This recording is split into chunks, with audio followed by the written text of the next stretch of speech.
Best health packages up to 80% discount. Tirumala Diagnostics. నమస్తే ప్రదీప్ జోషి గారు. శ్రీమాత్రే నమః. సార్, ప్రత్యేకించి ఇంట్లో ఏదైనా నెగిటివ్ కానీ పాజిటివ్ కానీ జరుగుతుంది అన్నప్పుడు, లేదంటే ఏదైనా సలహా కావాలి అనుకున్నప్పుడు జ్యోతిష్ శాస్త్రుని సంప్రదిస్తూ ఉంటాం. ప్రతి ఒక్కరు కామన్గా చేసేది ఇది. అసలు నిజంగా మనం చూసుకుంటే మన జ్యోతిష్ శాస్త్రం చూసుకునే మనం పనులు ప్రారంభించడం కానీ, మన పేర్లు కానివ్వండి, ఈ మధ్యకాలంలో మన పుట్టుక కూడా దాన్ని చూసి మనం ఒక డేట్ని, ఒక ముహూర్తాన్ని చూసుకొని కన్ఫర్మ్ చేసుకొని కంటున్న సిచ్యుయేషన్స్కి వచ్చేసాం. నిజంగా అంత అవసరం ఉంటుంది అంటారా? జ్యోతిష్ శాస్త్రం యొక్క ఇంపాక్ట్ ఏ విధంగా ఉంటుంది? ఒక ఇంటికి అవసరము అంటారా జ్యోతిష్యం అనేది? అంత ప్రభావం చూపిస్తుంది అంటారా అసలు? అంటే ఎస్పెషల్లీ అనేది ఏంటంటే సార్, తలరాత ఆల్రెడీ రాసే ఉంటుంది అని చెప్తూ ఉంటారు కదా, అలాంటి తలరాతని ఎదిరించడానికి ఇవి ఏమన్నా పనికొస్తాయి అంటారా అసలు? శ్రీ గురుభ్యో నమః. శ్రీమాత్రే నమః. ఒక ఇల్లు అంటే ఒక కుటుంబంలో ఒక ఇంటి పెద్ద ఉంటాడు, ఒక తాత, నానమ్మ, తల్లి, తండ్రి, మనవాళ్ళు, మనవరాళ్ళు, మళ్ళీ వాళ్ళ అన్నదమ్ములు, పెద్దమ్మ, పెద్దనాన్న, అటు రక్త సంబంధం. తాతకు సంబంధించి పెద్ద తాత, చిన్న తాత అని మళ్ళీ అంటారు. మళ్ళీ ఇటు అమ్మమ్మకు సంబంధించి నానమ్మ అయిపోయింది, ఇంక నానమ్మకు సంబంధించి పెద్దమ్మ, పెద్దనానమ్మ, చిన్నమ్మ అని నానమ్మలు. మళ్ళీ తాతమ్మకు సంబంధించి కూడా చిన్న తాతమ్మ, పెద్ద తాతమ్మ అని చెప్పేసి చెప్తారు. అలాగే ఇటు అయిపోయి అత్తమ్మలు, మేనత్త, మళ్ళీ మేనమామలు, మళ్ళీ ఇటు అమ్మమ్మ వైపు కూడా మళ్ళీ వేరే వస్తారు. ఇదంతా కలిస్తే ఒక కుటుంబం. అయితే ఒక వంశవృక్షం అనేది ఒకటి ఉంటుంది. ఇప్పుడు జ్యోతిష్యము, శాస్త్రము ఏదైనా ఒకటి గుర్తుపెట్టుకోండి మేడం, ఇది ఒక్క భారతదేశంలోనే కాదు, మీరు ప్రపంచంలో ఎక్కడ పోయినా సరే యాన్సిస్టర్స్ యొక్క బ్లెస్సింగ్స్ కానీ, యాన్సిస్టర్స్ చేసినటువంటి పాపాలు కానీ వాళ్ళ వంశాలు భరించాల్సిందే. మీరు వేరే ఏ మతాలలోకి వెళ్ళినా, మత గ్రంథాలకి వెళ్ళినా ఇవి ఉంటాయి. యాన్సిస్టర్స్ చేసిన, మీ యాన్సిస్టర్స్ అలా చేశారు కాబట్టి మీకు ఇలా జరిగింది, మీ తాతలు అలా ఉన్నారు కాబట్టి ఇట్లా జరిగింది, మీ వంశంలో ఇది ఉంది, ఇవన్నీ ఉంటాయి. అందుకోసమనే ప్రతి కుటుంబము, ప్రతి ఒక్కరు కూడా కుటుంబానికి సంబంధించి వాళ్ళు ఒకే ఒక్క ఆస్ట్రాలజర్ని పట్టుకోవాలి.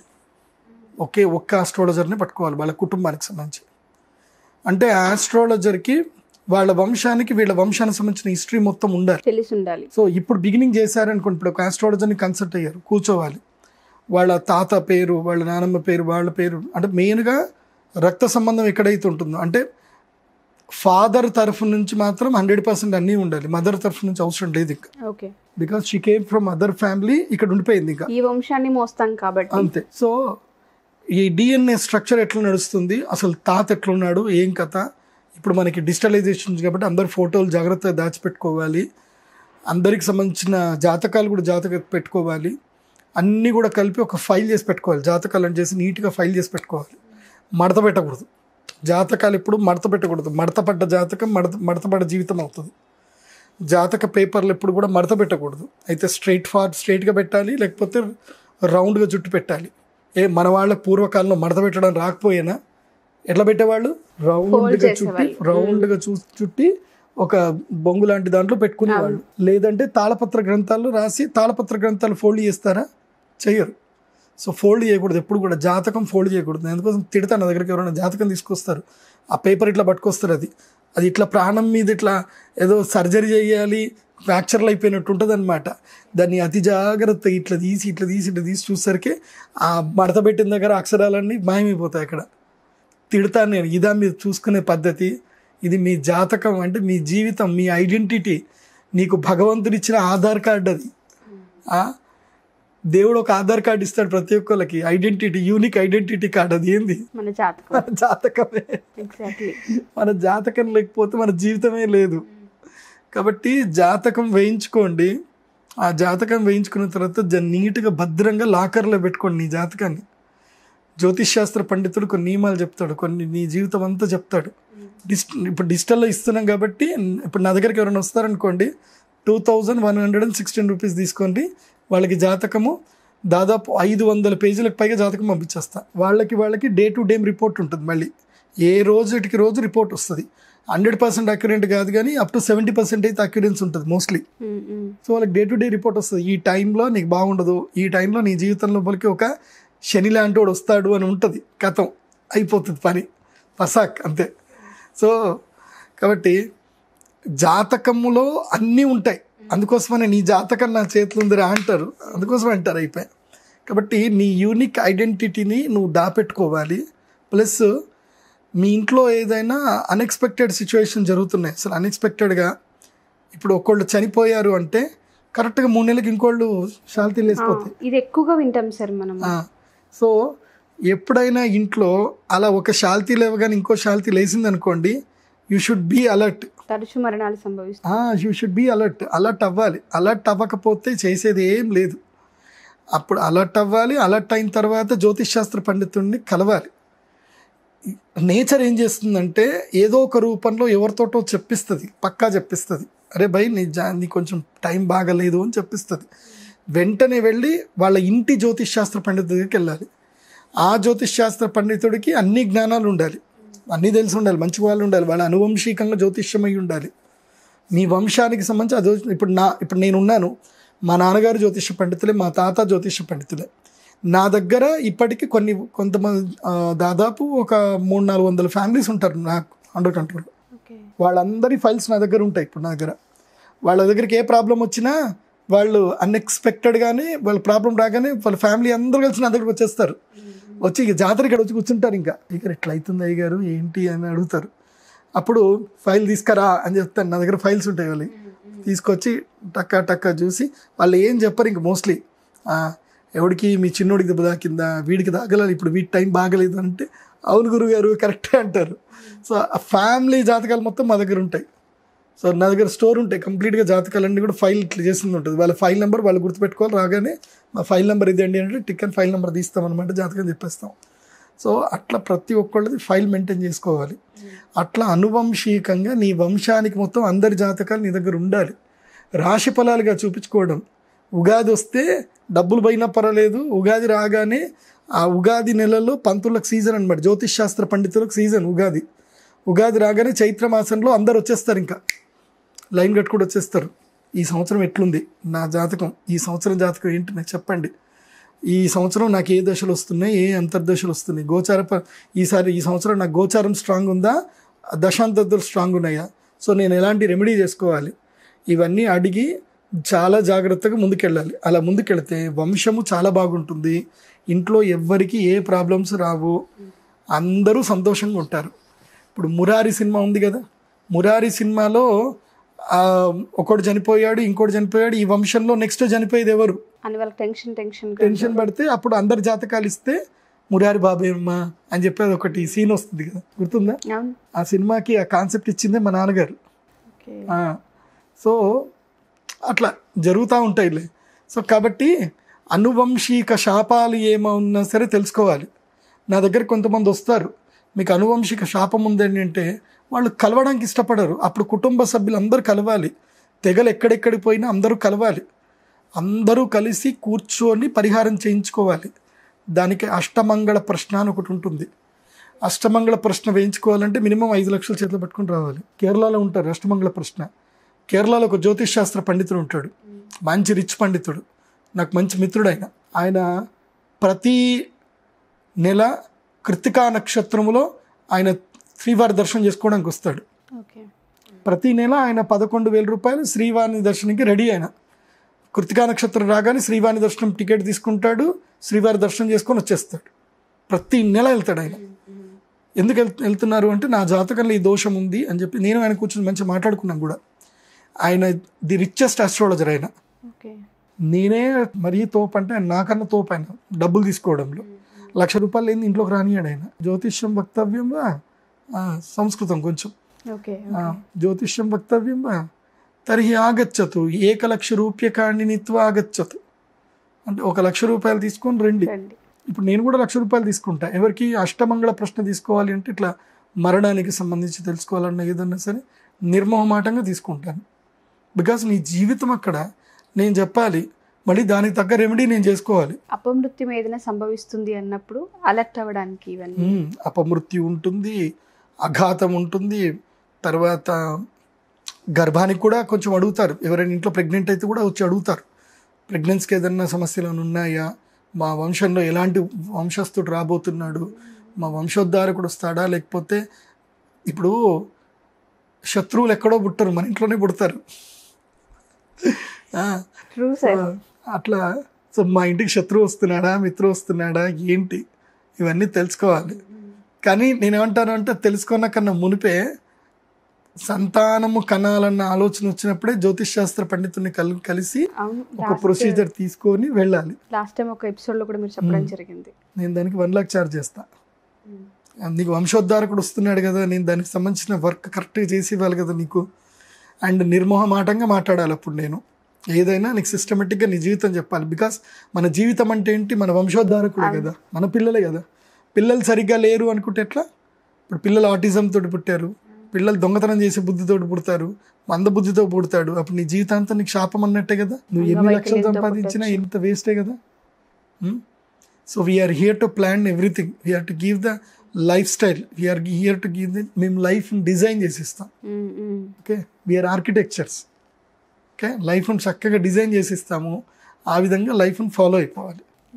అందుకే నా దగ్గరకు వచ్చినప్పుడు ఇవన్నీ బుక్స్ ఉంటాయి కదా, నా దగ్గర కొన్ని బుక్స్ ఉంటాయి, 100 బుక్స్ ఉంటాయి నా దగ్గర, కొన్ని మంచి బుక్స్ ఉంటాయి అన్నమాట. వాళ్ళకి ఏ బుక్ నేను ఇవ్వాలో వాళ్ళకి బుక్ ఇచ్చి పంపిస్తాను. ఇప్పుడు నీ వెనుకుంది శ్రీమద్ భాగవత సంగ్రహం అని, అవన్నీ కూడా ఒక 20-30 బుక్స్ ఉంటాయి అన్నమాట.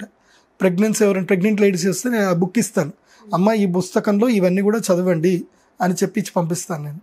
ఎందుకోసమంటే వంశాన్ని కాపాడుకోవడం చాలా ముఖ్యము. అందుకోసమనే ఒక కుటుంబం అంటే అది ఒక వంశము, ఆ వంశము యొక్క ఐడెంటిటీ ఏంటి అంటే ఆ వంశస్థుల యొక్క జాతకాలు, ఫోటోలు కావు, ఆధార్ కార్డులు కావు, ఆస్తులు కావు. నీ ఆధార్ కార్డు ఏంటి, భగవంతుడు ఇచ్చిన ఆధార్ కార్డు ఏంటి, జాతకం. నీ జాతకం అదే యూనిక్ ఆధార్ కార్డు. అది ఎట్లాగైతే ఆధార్ కార్డులో నీ వేలు ఇంకోళ్ళతో ఎట్లా కంపేర్ కాదో, నీ కన్ను చెరప ఇంకోళ్ళతో ఎట్లా కంపేర్ కాదో, దేవుడిచ్చిన జాతకం కూడా ఇంకోళ్ళతో ఎప్పుడు కంపేర్ కాదు. కవల పిల్లలు అయినా సరే కంపేర్ కాదు. నా దగ్గరికి వచ్చారు 2 కవల పిల్లలు, ఒక అమ్మాయి ఏమో ఇక్కడ హైదరాబాద్లో ఉంటుంది, ఇంకొక అమ్మాయి యూకేలో ఉంటుంది. యూకేలో ఉండే అమ్మాయి ఏమో లవ్ ఫెయిల్యూరు, ఇక్కడ ఉండే అమ్మాయి ఏమో చాలా సిస్టమేటిక్ ఉండే అమ్మాయి. యూకేలో ఉండే అమ్మాయి ఏమో డబ్బులు విపరీతం ఖర్చు పెడుతుంది, ఇక్కడ ఉన్న అమ్మాయి డబ్బులు సంపాదిస్తుంది. ఇద్దరూ ఒకేసారి పుట్టారు, 4 నిమిషాల తేడా. ఎంత ఇంపాక్ట్ చూపించింది. 4 కూడా కాదు, 2.5 నిమిషాల తేడా అంతే. జాతకం ఎంత మారిపోయింది. వాళ్ళ అమ్మన దగ్గరికి వచ్చింది, ఒక అమ్మాయి జాతకం చూపించుకోవడానికి వచ్చి ఫస్ట్ యూకే అమ్మాయి జాతకం చెప్పించుకుందని వచ్చింది వాళ్ళ అమ్మ. వచ్చింది కాబట్టి ఈ అమ్మాయి జాతకం చెప్పించుకొని ఆ అమ్మాయి కూడా చెప్పండి గురువుగారు అని అంది. అయితే ఆ అమ్మాయి జాతకం ఫీజు కట్టాలమ్మా, ఇంకో 25,000 కట్టాలంటే, ఇద్దరు ఒక టైంలో పుట్టే గురుగారు చెప్పండి అని అందనమాట.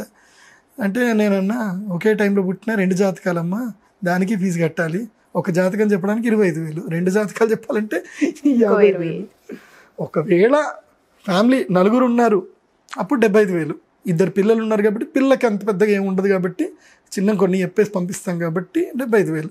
లేదంటే ఫ్యామిలీ మొత్తం చెప్పాలంటే పిల్లలు 14 ఏళ్ళు దాటితే మాత్రం పక్కా 25,000. సో అట్లా ఫీజు తీసుకొని వాళ్ళకొక లైఫ్ అంతా డిజైన్ చేసి, వీడి ఇట్లాగే ఉంటాడు, వీడు ఇదే చేస్తాడు, వీడిని ఇక్కడ డిస్టర్బ్ చేయొద్దు. కొంతమంది చిన్న పిల్లల్ని ఏం చేస్తారంటే కావాలని డిస్టర్బ్ చేస్తారు, వీడు ఇట్లా కరెక్ట్ లేడని వాళ్ళకు అనుకుంటారు. అది కాదు.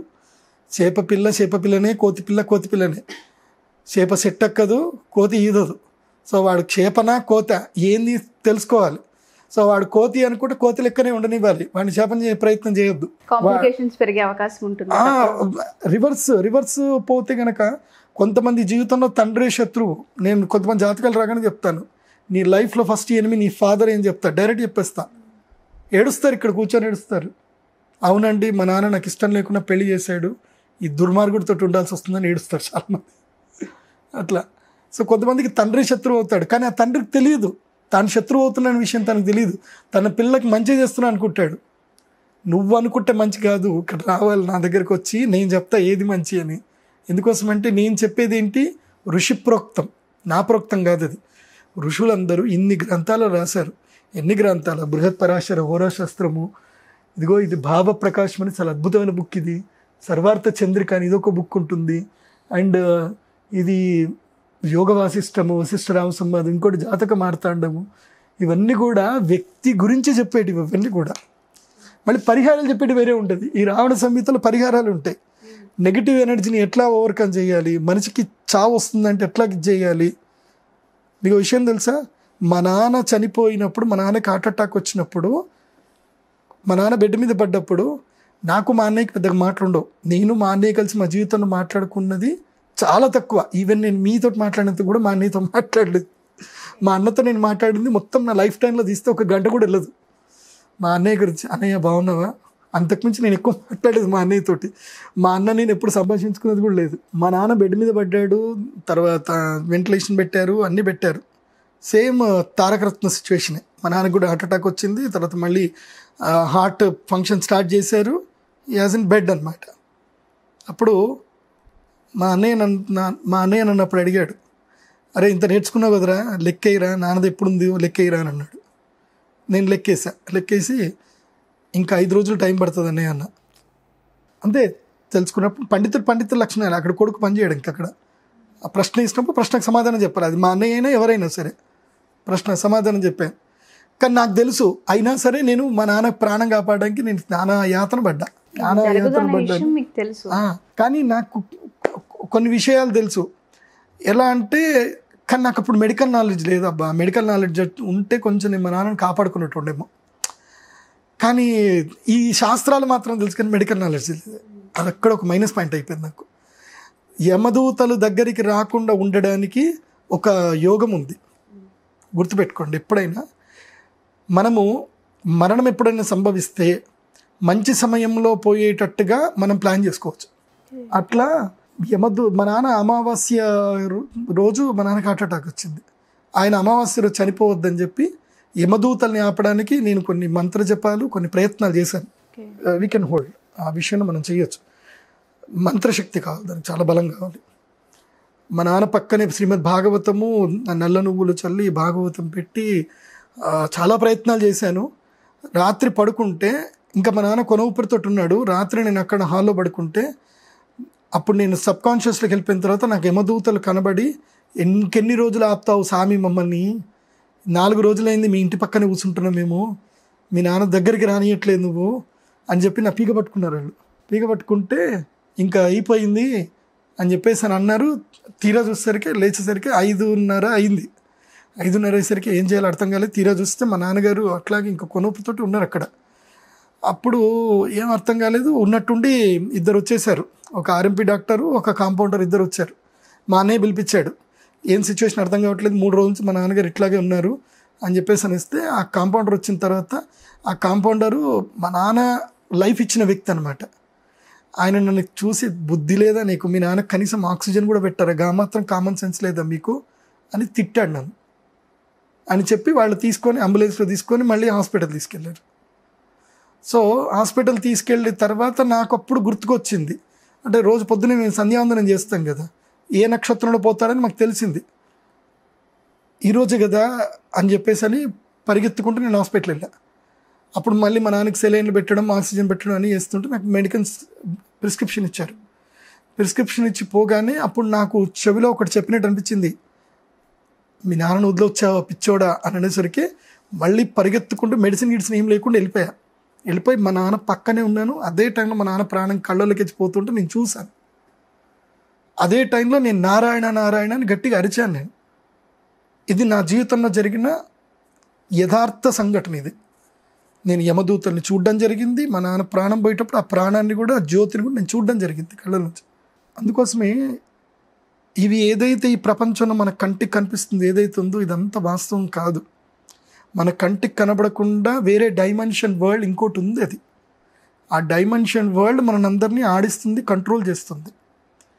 మనమంతా కూడా మూర్ఖులం మనమంతా. నిజం చెప్పాలంటే ఇది ఒక డ్రామాలో మనం ఆడుకుంటున్నాం. అప్పుడే ఏడుస్తాము, అప్పుడే నవ్వుతాము, అప్పుడే ఇది శాశ్వతం అనుకుంటాము. ఒక కొత్త ఫోన్ కొనుక్కొని ఆనందం అనుకుంటాము. ఒక నెల రోజుల తర్వాత ఆనందం కొత్త ఫోన్ తోటి ఉండదు, ఇంకో ఫోన్ చూసి దాన్ని ఆనందం అనుకుంటాం. ఏది ఆనందం, ఏది శాశ్వతం, ఏది అశాశ్వతం? ఏది తెలుసుకోవాలన్నా, జీవితం తెలుసుకోవాలన్నా, జీవిత మర్మం తెలుసుకోవాలన్నా జ్యోతిష్యం, జాతకం, జ్యోతిష్యం. నీ జీవితం ఏంటో తెలుసుకోవాలంటే నీ జాతకమే చెప్తుంది, ఇంకెవరు చెప్పరు.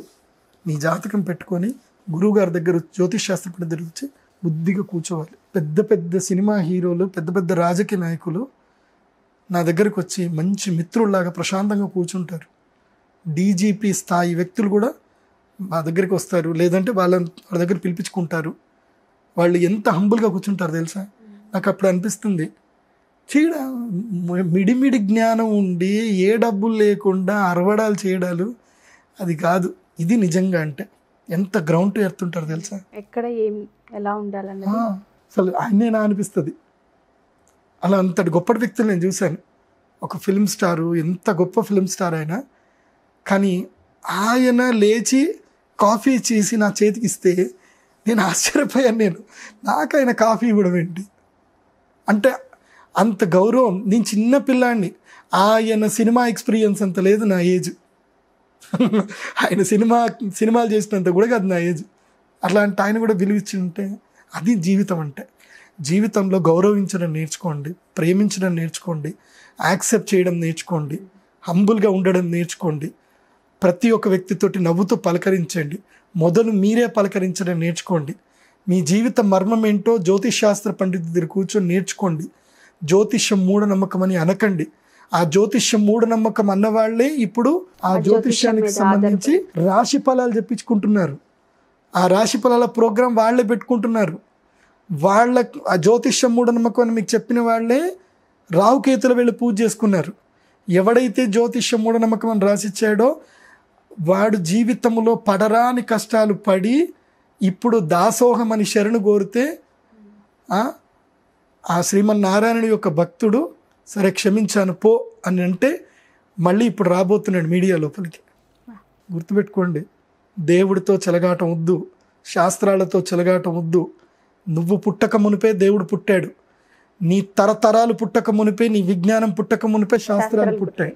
అవి మనల్ని నడిపించాయి, మనం వాటిని నడిపించలేదు. అది సూర్యుడు ఉన్నంత కాలము, చంద్రుడు ఉన్నంత కాలము, గ్రహాలు నడుస్తున్నంత కాలము మనకు తెలియని కాస్మిక్ ఎనర్జీ మన చుట్టూ ఉండే ఉంటుంది.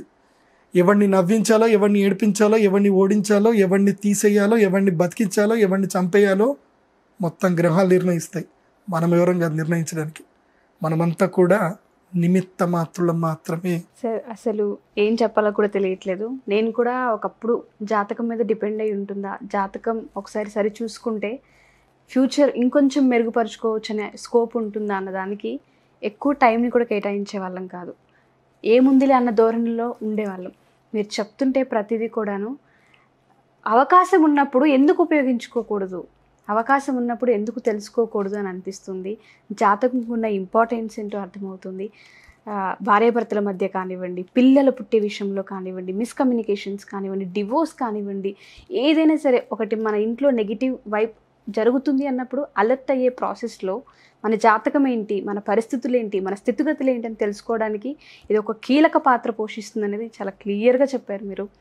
Thank you so much. ఒక్కటి గుర్తుపెట్టుకోండి, నీ జీవితంలో నువ్వు ఒక గురువుని ఎంచుకోవడానికి 100 చోట్ల తిరుగు, కానీ ఎక్కడైతే నీ జాతకం నప్పిందో ఒక గురువు దగ్గర ఆయన్ని మాత్రం పట్టుకో.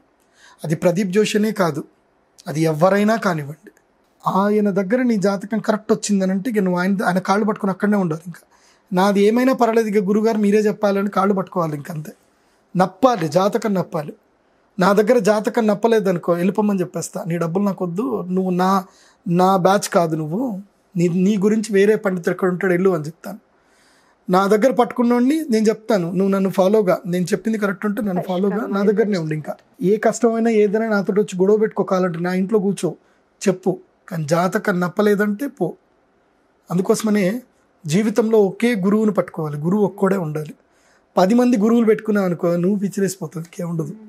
నేను ఆ పండితుడి దగ్గరికి వెళ్తా, ఈయన దగ్గరికి వెళ్తా, నాకు అందుకోసం నా దగ్గరికి వచ్చి ఎవడైనా వచ్చి నాకు పలానా గురువు గారు అలా చెప్పారండి అని చెప్తే లేచి వెళ్ళిపో అని చెప్తాను. నువ్వు ఆయనని కరెక్ట్ చెప్పినప్పుడు నువ్వు ఆయన దగ్గరనే కూర్చోవాలి, నా దగ్గర రావద్దు. You should not complaint on him. నేను అడుగుతాను, నువ్వు ఆయన చెప్పింది నీకు నప్పిందా అని అంటే నప్పింది అన్నాడు అనుకో ఫైల్ ఇచ్చేస్తా, నువ్వు ఆయన దగ్గరికి వెళ్ళు అంట. నేను చెప్పింది నప్పిందంటే నా దగ్గరనే ఉండు, ఒకే గురువు దగ్గర ఉండాలి. ఎందుకోసమంటే నీ జాతకాన్ని మేము పరిశీలిస్తూ ఉంటాం. మేమేం పెద్ద దేవుళ్ళం కాదు, మేము జాతకాన్ని పరిశీలించేవాళ్ళం. పరిశీలిస్తూ జాతకము పరిశీలించడము, నిన్ను కూడా లైవ్గా పరిశీలించడం, ఇవి రెండు క్రోడీకరించుకోవాలి. ఇవి రెండు చూసుకొని నీకు గైడ్ చేయాలి. ఒక సిచ్యువేషన్లో నేను గైడ్ చేసినప్పుడు ఏంటంటే నా దగ్గర తిప్పించుకోవడానికి వస్తారు తెలుసా, గురుగారు చాలా రోజులు అయింది, ఏమన్నా తిట్టండి గురుగారు, 4 తిట్లు తిట్టండి గురుగారు, ఏం అర్థం కావట్లేదు, ఏమన్నా ఐడియాలు నా స్థితిగతులు ఏందో చెప్తాను, కొంచెం తిట్టండి గురుగారు అని చెప్పి నా దగ్గర వచ్చి తిట్టించుకొని పోయే వాళ్ళు ఉంటారు. మళ్ళీ చూస్తే బయట పోతే మంచి గంభీరంగా ఉంటారు, ఓ 10-20 మంది పనులు ఉంటారు, కానీ నా దగ్గరకు వచ్చి తిట్టించుకొని పోతారు. అదో ఆనందం వాళ్ళకి. గురువు తిట్లు కూడా ఆశీర్వాదమే, అమ్మ తిట్లు కూడా ఆశీర్వాదమే. అందుకోసమే మాతృదేవో భవ, పితృదేవో భవ, ఆచార్య దేవో భవ అన్నారు.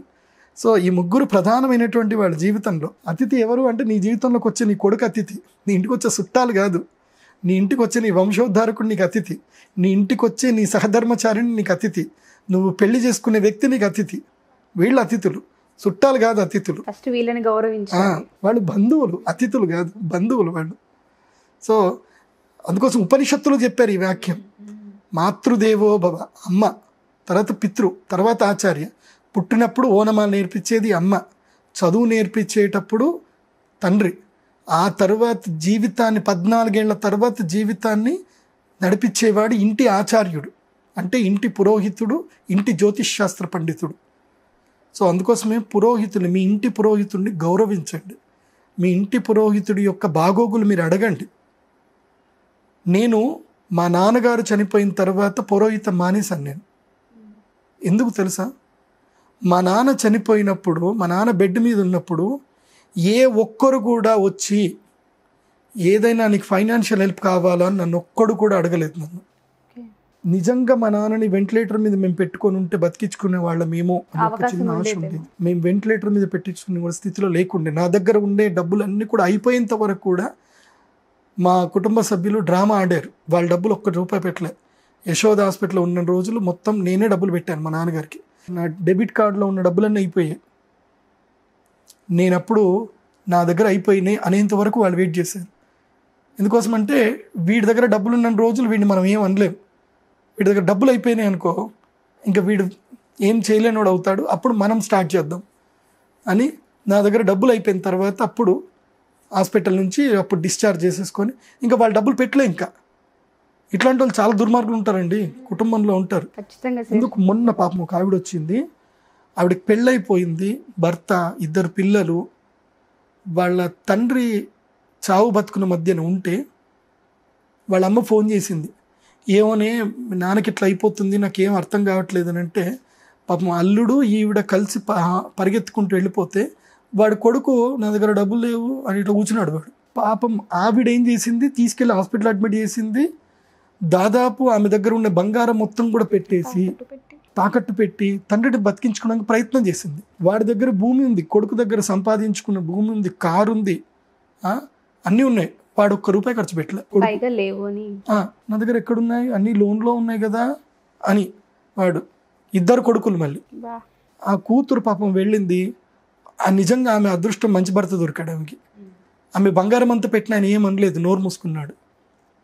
మొత్తం అయిపోయింది, ఆఖరికి చనిపోయాడు ఆయన. కానీ ఆమె ప్రయత్నం చేసింది, చనిపోయాడు. తర్వాత ఆస్తి పంపకాల లోపల, ఆ పంపకాలు జరిగేటప్పుడు ఈవిడ అంది, ఒరే నేను నాన్న కోసం 15 లక్షలు ఖర్చు పెట్టాను రా, గోల్డ్ లోన్ పెట్టాను, మీ అందరు తెలియంది ఏముందిరా అని అంటే, దానికి మాకేం సంబంధం, నువ్వు కూడా కూతురువే కదా, మేము చూసుకోలేదా నాన్నని, చిన్నప్పటి నుంచి మేము చూసుకోలేదా, నీ బొంద చూసుకున్నావు, చిన్నప్పటి నుంచి ఆడ చూసుకున్నాడు వాడు, ఓ 5 ఏళ్ళు అయింది వాడికి పెళ్ళై, 5 ఏళ్ళ నుంచి వీడు నాన్న చూసుకుంటున్నాడట, ఆయన రిటైర్మెంట్ డబ్బులు కూడా తీసుకొని వీడు చూసుకుంటున్నాడట. అది పరిస్థితి అనమాట. కానీ ఆవిడ నా దగ్గరకు ఏడ్చుకుంటూ వచ్చిన తర్వాత నేను అన్నా, అమ్మ మీరు మంచి పని చేశారమ్మా, మీ నాన్న చనిపోయిందని మీరు అనుకుంటున్నారు, కానీ తండ్రి ఎప్పుడు కూడా చనిపోడు, ఆత్మకి ఎప్పుడు మరణం ఉండదమ్మా, ఆయన బ్లెస్సింగ్స్ మీతో ఉంటాయి, మీరు ఓపిక్గా ఉండండి, మీకు మంచి జరుగుతుంది అని చెప్పాను. వితిన్ 6 monthsలో వాళ్ళ హస్బెండ్కి మంచి జాబ్ ఆపర్చునిటీ వచ్చి ఆన్సైట్ మీద యూఎస్కి వెళ్ళాడు. శాలరీ మారిపోయింది, ఓ నెల శాలరీ అయిపోయింది, ఆమె పెట్టిన ఖర్చు ఒక నెల శాలరీలో క్లియర్ అయిపోయింది. గోల్డ్ క్లియర్ చేసుకుంది, ఇప్పుడు యూఎస్లో వెళ్ళి మంచిగా సెటిల్ అయ్యారు, మంచి డబ్బులు వచ్చేసాయి, వాళ్ళ లైఫ్ టర్న్ అయిపోయింది. ఇంకా మంచి జీవితానికి ఒక మంచి పరిష్కారం, ఎంత పెద్ద ఇంపాక్ట్ చూపించింది. పితృదేవతలు ఇస్తారు, ఎప్పుడు గుర్తుపెట్టుకోండి, పితృదేవతలు ఇస్తారు. నాకు కూడా మా నాన్న చనిపోయిన తర్వాత నేను మా నాన్న కోసం ఏదైతే చేశానో నాకు తెలుసు అది. నా కోసం మా నాన్న నా పక్కనే ఉన్నాడు, ఇప్పటికీ నా పక్కనే ఉన్నాడు మా నాన్న. నాకు నమ్మకం ఉంది. నా లోపల ఉండి మాట్లాడిస్తుంది కూడా మా నాన్ననే. నేను 2014 మా నాన్న చనిపోయేంత వరకు నా దగ్గర ఇల్లు కూడా లేదు నాకు. ఇప్పుడు నా దగ్గర మంచి ఆస్తి ఉంది, సంపాదన ఉంది, మంచి పేరుంది. ఎవరిచ్చారు అంటే మా నాన్న ఇచ్చిన భిక్ష అది. ఎందుకోసమంటే నేను మా నాన్నకి నా పూర్తి సాయశక్తులు నేను చేశాను కాబట్టి ఆయన నాతో ఉన్నాడు. అందుకోసమే పితృదేవతల అనుగ్రహం ఉండాలి. పుట్టినప్పుడే తల్లిదండ్రులను గౌరవించండి, పుట్టినప్పుడు అమ్మని ప్రేమించండి. మీరున్న అమ్మా నాన్న ఉన్నప్పుడే అమ్మ నాన్న విలువ తెలుస్తుంది. నాన్న లేకపోతే నాన్న విలువ తెలుస్తుంది. నాన్న ఉండాలి. Sorry sir, sorry sir. చాలా మంది మీ నాన్న విలువ తెలియదురా, చూసుకుంటారా మీ నాన్నని, ప్రేమగా చూసుకుంటారా. ఇప్పుడున్న జనరేషన్లో చాలా ఎక్కువగా చూస్తున్నాం సార్. మన దగ్గర ఉండి కూడా రోడ్ల మీద వదిలేస్తున్నారు తల్లిదండ్రులని. కాకపోతే మన నాన్న బతుకున్న రోజులు కూడా ఆయనకి మేము ఏం చూసుకోలేకపోయాము. అదొక బాధ. మనకు తెలుస్తుంది సార్ ఆ పెయిన్ ఏంటి అనేది. ఒక గుడి కట్టాడు మా నాన్న. మా నాన్న చనిపోయినప్పుడు కూడా నాకు బాగా గుర్తుందనమాట. ఆయన చనిపోయినప్పుడు శవం పక్కన కూర్చొని ఆయన ఇంతమందికి డబ్బులు ఇచ్చాడు, ఇన్ని పాడు పనులు చేశాడు, అంటే ఆయన గుడి కట్టి తప్పు చేశాడు, మమ్మల్ని చూసుకోలేదని అన్నవాళ్ళు కూడా చాలామంది ఉన్నారనమాట. అంటే అవి ఆ ఆత్మ ఎంత క్షోభించిందో అని కూడా నాకు అప్పుడప్పుడు బాధ అనిపిస్తూ ఉంటుంది అనమాట. అందుకోసం ఆయన జీవితాశయము ఆ గుడి కట్టాలని చెప్పి నా జీవితంలో నేను ఆ గుడి వెనుకనే పడ్డా. నేను కూడా ఆ గుడి కడతానే ఉన్నా, ఇప్పటికి కూడా అదే పని చేస్తూనే ఉన్నా. అందుకోసమే తల్లి తండ్రి ఉన్నప్పుడు వాళ్ళ విలువ తెలుసుకోండి. భార్య పోతే మళ్ళీ వస్తుందేమో, తల్లి పోతే రాదు. తల్లికి ఫస్ట్ గౌరవం ఇవ్వండి, తల్లికి ఫస్ట్ ప్రిఫరెన్స్ ఇవ్వండి. నో వర్డ్స్ సార్ చెప్పడానికి. Very emotional episode. చాలా విషయాలు నేర్చుకోవచ్చు ఇందులో. పేరెంట్స్ గురించి కానివ్వండి, పిల్లల గురించి కానివ్వండి, బిహేవియర్ గురించి కానివ్వండి, సిచ్యుయేషన్స్ గురించి కానివ్వండి. చాలా పెద్ద నాలెడ్జ్ ఇది. అండ్ మీ ఎక్స్పీరియన్స్ ఏదైతే ఉందో సార్, చాలామందికి అట్లీస్ట్ ఇప్పుడు మారడానికి ఒక చిన్న హెల్ప్ అవుతుంది ఆశిద్దాం. I'm extremely sorry sir. Thank you sir, thank you so much. శ్రీమాత్రే నమః.